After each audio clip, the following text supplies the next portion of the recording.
우리 함께 기도하심으로 목요 기도에 시작하도록 합시다. 기도하겠습니다. 하나님, 오늘 주의 말씀으로 우리의 영혼을 새롭게 하시고 또한 하나님이 누구신지에 대하여 또 깊이 이해하며 또한 그리스도를 십자가에 달리게 하신 이유와 또한 그 내용이 무엇인지에 대하여 말씀을 통하여 깊이 깨닫고 이해할 수 있는 귀한 시간 되게 하옵소서. 주께서 함께 원하오며 살아계신 예수 그리스도로 기도합니다. 아멘. 오늘 우리가 함께 살펴볼 로마서의 내용은 로마 3장 25절과 26절 말씀 전체 내용을 통하여서 하나님께서 그리스도를 십자가에 달려 죽게 하신 근본적인 이유가 무엇인지에 대하여 말씀을 통하여 살펴보려 합니다. 몇 가지 단어들을 통하여서 이 내용이 어떤 의미를 가지고 있는지에 대하여 명확하게 드러내고 있는데 제가 이 말씀을 먼저 좀 살펴보도록 합시다. 우리가 앞서 로마 3장 25절 말씀을 볼 때에 우리는 중요한 단어들을 좀 살펴본 적이 있습니다. 먼저는 화목제물의 의미에 대하여 살펴봤고 두 번째로는 그의 피로 하는 피에 대하여 말씀을 살펴봤습니다. 오늘은 여기에 남겨져 있는 중요한 단어들과 그 의미에 대하여 자세히 살펴보고자 합니다. 이 구절들의 중요한 이유는 여기에 복음의 깊은 의미들이 담겨져 있을 뿐만 아니라 하나님께서 왜 그리스도를 십자가 위에 세우셨으며 그것을 통하여 무엇을 하려고 하시는 것인가 하는 것들이 이 구절들 안에 담겨져 있기 때문에 이 구절은 로마서에서 매우 중요하며 우리가 복음을 이해하는 데 있어서도 매우 중요한 구절들입니다. 로마 3장 25절과 26절 말씀 제가 봉독하겠습니다. 이 예수를 하나님이 그의 피로써 믿음으로 말미암는 화목제물로 세우셨으니 이는 하나님께서 길이 참으시는 중에 전에 지은 죄를 간과하심으로 자기의 의로우심을 나타내려 하심이니 곧 이때에 자기의 의로우심을 나타내사 자기도 의로우시며 또한 예수 믿는 자를 의롭다 하려 하심이라. 아멘.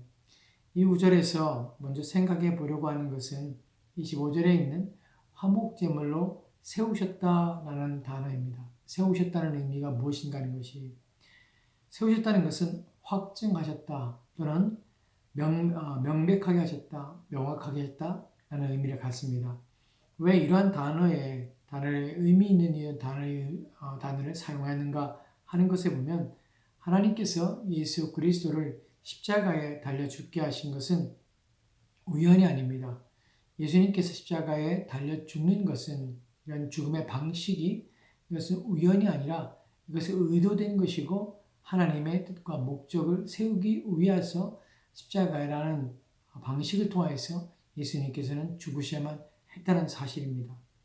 이미 십자가에 대해서 예수님께서 왜 죽으셔야만 하는지에 대하여 아시는 분들은 십자가에서 죽음이 무엇을 내포하는지를 아실 것입니다. 신명기 21장 23절 말씀이나 갈라디아 3장 13절 말씀을 통해서 여러분들이 십자가의 의미, 그 나무에 달려 죽었다는 의미가 무엇인지 대하여 여러분이 다른 설교를 통해서 또한 여러분의 가르침을 통해서 여러분이 이미 알고 있으리라 생각합니다. 나무에 달린 자마다 저주받은 자이기 때문에 바로 하나님의 저주가 또한 율법의 저주를 받은 자는 나무에 달려 죽어야 되기 때문에 십자가의 죽음은 바로 우리 죄에 대한 대가요 또한 율법의 저주의 대가요 또 하나님께로부터 저주받은 자의 상징입니다. 십자가에 달려 죽으신 것입니다. 하나님께서 예수 그리스도를 십자가에 달려 죽게 하신 것이 바로 이러한 목적인데 하나님께서는 확정하셔야 할 것이 있고 명확하게 하셔야 할 것이 있었다는 사실입니다. 사람들이 일반적으로 말하는 십자가는 감상적인 의미로서 표현되질 때가 종종 있습니다. 예를 들어 예수님께서는 너무나 선하시고 착하신 분이신데 십자가에 달려 죽으신 것이 안타깝다라고 생각하며 또 말하는 이들이 있습니다. 그분은 진실하고 정직하며 죄가 없으신 분인데 악한 자들에 의해서 또는 그들의 시기심에 의해서 선하신 예수님께서 억울한 죽음을 죽으셨다는 것입니다. 예수님을 십자가에 달려 죽게 한 이들에 대한 적개심을 가지며 또한 비난을 퍼붓기도 합니다. 그리고 그분의 죽음에 대하여 안타까움과 또한 슬픈 마음을 가지며 또 일어나서는 안 되는 일이 일어났다고 생각하는 경향을 가지고 있습니다. 그러한 죽음을 죽으신 예수님에 대하여 연민과 또한 불쌍히 여기는 마음을 가지고 죄스러운 마음을 가지게 된다는 것입니다. 바울은 지금 그러한 이야기를 하고 있는 것이 아닙니다. 예수님께서 십자가에서 죽으신 것은 악한 이들에 의해서 억울하게 착하시고 선하신 예수님께서 죽으신 사건이 아니라는 것입니다. 이러한 연민과 불쌍함을 십자가에서 느끼는 이들은 십자가의 죽음을 모르는 것일 뿐만 아니라 구원이 무엇인지를 모르고 있는 것입니다. 십자가에 예수님을 세우신 분이 바로 하나님이신 자신의 사실을 여러분 아셔야 합니다. 십자가에서 죽는 과정 가운데 인간들의 배신과 또한 시기심과 무책임함과 또한 방광과 또한 조롱과 또한 악한 것들이 있지만 그것이 전부가 아닙니다. 그것은 지극히 일부분이며 십자가에 달리신 것은 성부 하나님께서 원하신 것이며 성자 하나님께서 자발적 순종으로 스스로 자신을 십자가에 내주신 것입니다. 또 십자가라는 방식을 통해서 하나님으로부터 나온 율법의 저주 아래에 있는 우리의 죄를 십자가에 달리는 저주, 하나님께 저주받은 자는 십자가에 달리게 된다는 그 사실을 통해서 예수님께서는 우리의 저주를 대신 지신 것입니다. 그래서 하나님의 저주의 상징인 나무에 달려서 죽으신 것입니다. 그렇기 때문에 이것은 반드시 있어야 하는 일일 뿐만 아니라 범죄한 인간들을 구원하기 위한 유일한 방식이었다는 사실을 우리는 알아야 합니다. 사도행전 2장 23절 말씀은 이렇게 기록되어 있습니다. 제가 봉독하겠습니다. 그가 하나님께서 정하신 뜻과 미리 아신 대로 내어준 바 되었거늘 너희가 법 없는 자들의 손을 빌려 못 박아 죽였으나. 아멘. 여기서 그는 예수님을 가리킵니다. 예수님은 하나님께서 정하신 뜻과 미리 아신 대로 내어준 바 되었다는 것입니다. 하나님은 예수 그리스도께서 십자가에 죽으시도록 뜻을 정하시고 또한 미리 아셨습니다. 그리고 내어주신 것입니다. 또한 세우셨다는 뜻은 공개적으로 행하셨다. 우리 화목제물로 세우셨다 할 때 로마서 3장 25절 말씀입니다. 세우셨다 할 때에 세우셨다는 뜻은 공개적으로 행하여진 것을 의미합니다. 십자가에 달리신 것은 하나님의 공개적인 행위입니다. 하나님께서 의도적으로 그것이 그렇게 보여지도록 하셨으며 또한 바라보시도록 하셨다는 것입니다. 즉 공공연하게 일어난 사건으로 영원히 기록되게 하셨다는 뜻입니다. 그럼 왜 하나님께서 이렇게 공개적으로 공공연하게 모든 사람이 부인할 수 없도록 드러내고 나타내시는 십자가의 죽음을 계획하셨으며 그렇게 행하셨는가 하는 것입니다. 로마 3장 25절 말씀을 다시 보도록 합시다. 제가 봉독하겠습니다. 이 예수를 하나님이 그의 피로써 믿음으로 말미암는 화목제물로 세우셨으니 이는 하나님께서 길이 참으시는 중에 전에 지은 죄를 간구하심으로 자기의 의로움을 나타내려 하심이니. 아멘. 여기에서 마지막 문장에 나타내려 하심이라고 합니다. 이 나타내려 하신다는 말의 의미는 보여주다 또는 확증하다 또는 증거하다, 증명하다 라는 뜻입니다. 하나님께서는 무엇인가를 보여주시고 싶어 하셨습니다. 또한 증거하며 증명하라고 하셨다는 것입니다. 무엇을 증명하시며 입증하셨는가 하는 것을 본 구절에서는 자기의 의로우심이라고 합니다. 바로 이것입니다. 하나님께서는 공개적으로 자신의 아들을 십자가 위에서 세우심으로 자신의 의로우심을 증명하시고 입증하셨으며 보여주시기를 원하셨다는 것입니다. 여기서 의로우심이라는 말을 좀 의미를 생각해 봐야 합니다. 로마 3장 21절 말씀에도 의롭다는 단어가 나옵니다. 거기서는 율법 외에 하나님의 의가 나타났다고 표현하고 있는데 여기서 그 의는 하나님의 나타난 의는 로마서 3장 25절 말씀에서 말하는 의롭게 하신 자신을 의로움을 나타내는 것과 다른 의미를 가지고 있습니다. 로마 3장 21절 말씀에서 의는 하나님부터 나타난 의는 하나님께서 그리스도 예수를 통하여 그를 믿는 자들에게 주시는 의로움입니다. 즉 하나님의 성품이나 속성으로서의 의가 아닌 것입니다. 그러나 로마 3장 25절 말씀에서 말씀하고 있는 하나님께 자기 의로움을 나타내려 하실 때 거기서 의는 예수 그리스도를 믿음으로 말미암아 전가됨으로써 즉 우리에게 전가되어 옮겨옴으로써 의롭게 되어지는 의를 가리키는 것이 아니라 하나님의 거룩한 성품으로서 의로움을 말합니다.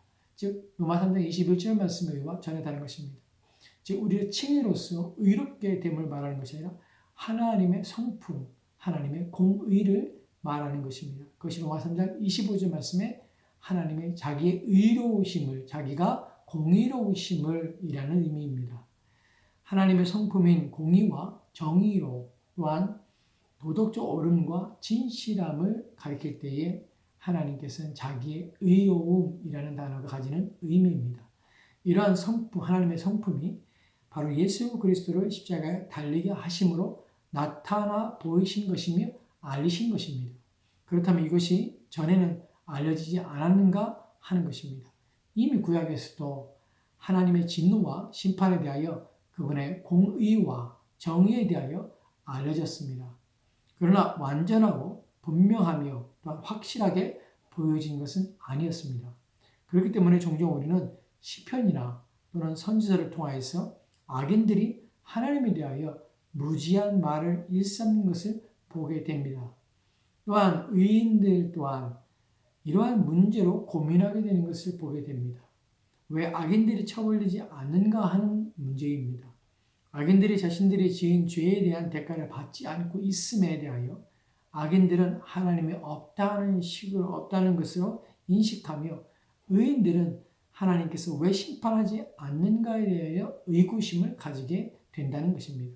그 이유로 로마서 3장 25절 말씀에서 말하는 바와 같이 이는 하나님께서 길이 참으신 중에 전에 지은 죄를 간과하심으로 나는 라고 표현하는 것입니다. 왜냐하면 하나님께서 이런 일을 왜 하나님의 공의가 심판이 직접적으로 나타나지 않았는가? 왜냐하면 하나님이 길이 참으시는 중에 전에 지은 죄를 간과하고 계셨기 때문이라는 것입니다. 그러나 지금은 그렇지 않으며 이제는 하나님의 공의, 의가 드러나게 되어진 것이며 세워지며 입증하며 증명된 것입니다. 바로 십자가에서 확증되었으며 증명이 된 것입니다. 무엇에 대하여입니까? 바로 죄에 대하여 어떻게 대하시며 죄를 어떻게 멸하시는가 하는 것에 대하여 반드시 책임을 물으실 것이며 또한 대가를 지불하게 하시겠다는 것입니다. 하나님께서 길이 참으셨습니다. 바로 주님께서 이 땅에 오셔서 우리의 모든 죄책을 짊어지시고 십자가에 달려 죽으실 때까지 하나님께서는 참으신 것입니다. 그러시다면 하시면서 하나님은 전에 지은 죄를 간과하고 계셨던 것입니다. 간과라는 단어의 뜻을 이제 정하고 결정하는 데 있어서 그 뜻에서 제외된 사람이 있다는 것입니다. 즉 간과는 모든 사람이라는 것이 아닙니다. 간과라는 뜻의 단어 속에서는 정하고 또한 결정하는 데 있어서 그 뜻에서 드러낸 사람과 그렇지 않은 사람이 있다는 것입니다. 예를 들면 한 사람이 뜻을 정하고 여러 친구들에게 무엇을 보낸다고 할 때 그런데 한 친구에게만은 보내지 않은 것입니다. 이것이 간과라는 의미인데 그 사람은 그 친구들의 자기 친구를 자기의 의중에서 빼버린 것입니다. 그 친구를 자신 생각 밖에서 제외시켜버린 것입니다. 또한 이 뜻은 지나치다, 또한 뛰어넘다라는 뜻을 가진 pass over, 즉 유월절이라는 단어의 의미와 같을 것입니다. 하나님은 전에 지은 죄에 대하여 그때마다 자신의 공의를 드러내지 않으시고 고의적으로 눈을 감아 버리신 것입니다. 그것만이 아니라 바로 유월절 피를 바른 문을 지나치듯이 죄인의 죄를 심판하지 않고 넘어가신 것입니다. 그렇다면 전에 지은 죄란 무엇입니까? 전에 지은 죄를 간과했다는데 전에 지은 죄는 무엇입니까? 전에 지은 죄에 대해 생각할 때 이 뜻은 이전에 지은 죄에 대하여라는 뜻으로 바울은 이 단어의 의미를 한정적으로, 제한적으로 사용하고 있다는 것입니다. 첫째로는 바로 옛 언약 아래에 있었던 자들로 제한하는 것입니다. 이유는 길이 참으신다는 의미 속에서 예수 그리스도가 오시기까지라는 시간적인 의미를 담고 있기 때문에 그렇습니다. 즉 구약의 언약 속에 있었지만 여전히 거룩하지 않은 자들을 향하여 하나님은 이제까지 참아 오신 것입니다. 바로 예수 그리스도가 오셔서 십자가에 달려 죽으시까지 그렇게 하신 것입니다. 히브리서 9장 9절과 10절 말씀은 이에 대하여 좀 더 조명하여 우리 가운데 이해를 돕습니다. 히브리서 9장 9절과 10절 말씀 제가 봉독합니다. 이 장막은 현재까지 비우니 이에 따라 드리는 예물과 제사는 섬기는 자를 그 양심상 온전하게 할 수 없나니 이런 것은 먹고 마시는 것과 여러 가지 쉬는 것과 함께 육체의 예법일 뿐이며 개혁할 때까지 맡겨둔 것이라. 아멘. 이 장막은 현재까지의 비유라고 합니다. 이 장막을 가리키는 것은 구약에서 제사를 드렸던 성막을 가리키는 것이며 거기서 예물과 제사를 드리고 섬기는데 이것으로는 그 양심상 온전하게 할 수 없는 것입니다. 또한 먹고 마시는 것과 여러 가지 신는 것 등은 육체의 예법일 뿐 개혁될 때까지 맡겨둔 것이라고 합니다. 즉 구약의 제사로는 온전하며 거룩해질 수가 없다는 것입니다. 죄가 완전히 없어지는 것이 아닙니다. 히브리서 10장 4절 말씀은 이렇게 기록되어 있습니다. 이는 황소나 염소의 피가 능히 죄를 없이 하지 못함이라. 아멘. 여기서 황소와 염소의 피가 능히 죄를 없이 하지 못한다고 합니다. 황소와 염소의 피가 예전에는 구약의 제사를 통하여서 사람들은 죄사를 받았지만 이것이 능히 죄를 없이 하지 못하는 것이었습니다. 하나님이 길이 참으신 동안에 이것은 주어진 한시적이고 일시적인 방편이었다는 것을 말하는 것입니다. 그러나 이제 그리스도가 오심으로 그 십자가에서 죽으심으로 말미암아 완전히 하나님의 사죄가 나타나게 된 것입니다. 하나님의 공의가 나타나 죄를 벌하셨기 때문에 이제 그리스도 안에서 연합한 자들은 더 이상 자신의 죄로 말미암아 죽는 것이 아니게 된 것입니다. 구약 성도들은 후에 오실 예수 그리스도를 통하여서 완전함을 바라보고 모형이며 또한 임시적 방편인 제사를 통하여 죄 사함을 받은 것입니다. 그렇다고 이러한 제사가 죄를 없애지 못한 것은 아닙니다. 이것은 후에 오실 예수 그리스도를 믿음이 바로 짐승의 죽음 속에서 예표된 것을 믿고 믿음으로 한 행위였다는 것입니다. 그러므로 구약에서 또한 죄사함과 구원은 그리스도를 통하여 받았다는 사실을 우리는 다시 한번 확인하게 되는 것입니다. 둘째로 사도행전 17장 30절 말씀을 보면 이렇게 기록되어 있습니다. 제가 봉독하겠습니다. 알지 못하던 시대에는 하나님이 간과하셨거니와 이제는 어디든지 사람에게 다 명하사 회개하라 하셨으니 아멘. 여기서 알지 못하던 시대에는 하나님이 간과하셨다고 합니다. 그러나 이제 십자가에서 하나님의 보이심으로 다 명하여 이제 회개하라고 명령하신 것입니다. 이제 보이시고 나타나셨기 때문입니다.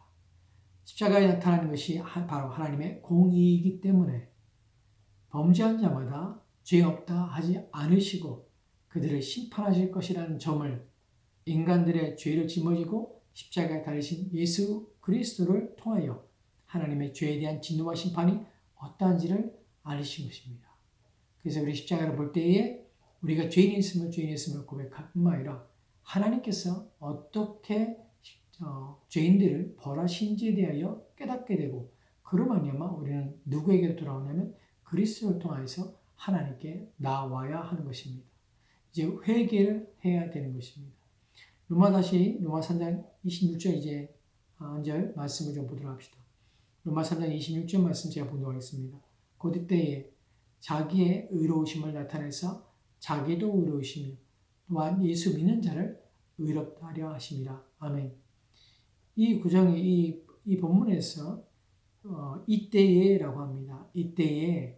이때는 바로 예수 그리스도가 십자가에 달려 죽으시는 그때에 자기의 의로우심, 즉 하나님의 공의를 나타내셨다고 합니다. 증명하신 것입니다. 죄를 짓고 범죄하여도 괜찮다고 여기는 이들을 향하여서 하나님은 공의로우시며 또한 죄 없다 하지 않으시며 죄를 넘겨버리지 않으시는 분이라는 사실을 증명하며 입증하신 것입니다. 심판하시는 하나님이심을 나타내신 것입니다.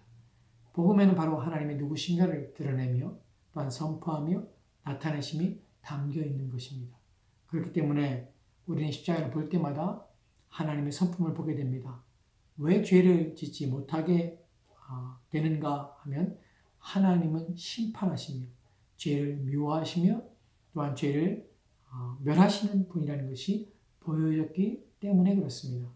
죄를 미워하셔서 자신의 아들조차 죄가 그에게 짊어지게 될 때에 그 아들을 또한 외면하셨습니다. 그리고 죽음에 이르도록 방치하셨습니다. 이러한 하나님의 성품과 속성을 안다면 우리 또한 죄를 미워하며 또한 범죄함을 두려워하는 것입니다. 이것이 바로 십자가를 통한 우리 가운데 보이신 하나님의 공의입니다. 십자가는 하나님의 사랑이지만 또한 동시에 하나님께서 그의 성품과 그의 속성이 무엇인지를 그의 공의와 정의와 진실함이 무엇인지를 확연하게 나타나신 사건입니다. 우리에게 알리신 것입니다. 그러고 말미암아 우리가 어디에서 구원받았으며 또한 우리가 왜 더 이상 죄 가운데 거하지 말아야 하는지에 대하여 우리 가운데 말씀해 주고 있는 것입니다. 이러한 사실을 우리는 깊이 깨닫고 우리를 구원하신 하나님의 은혜에 감사할 뿐만 아니라 하나님에 대하여 두려움으로 우리의 구원을 이루는 일에 온 힘을 기울여야 할 것입니다. 같이 기도하겠습니다. 하나님 주신 말씀을 통하여서 하나님이 누구신지에 대하여 좀 더 분명하고 확실하게 십자가를 통하여 알게 하심에 나에 감사드립니다. 그리함으로 더욱 우리가 십자가에 대하여 더 깊은 깨달음과 이해를 통하여서 하나님을 경외하며 두려워하며 존귀 여기며 또한 하나님을 공경하는 데 우리의 마음을 다하도록 주여 도와주옵소서. 하나님 앞에 우리 어떠한 삶을 살아야 되는지에 대하여 깊이 인식하며 살도록 주여 도와주옵소서. 주께서 함께하기 원하며 감사드리며 살아계신 예수 그리스도로 기도합니다. 아멘.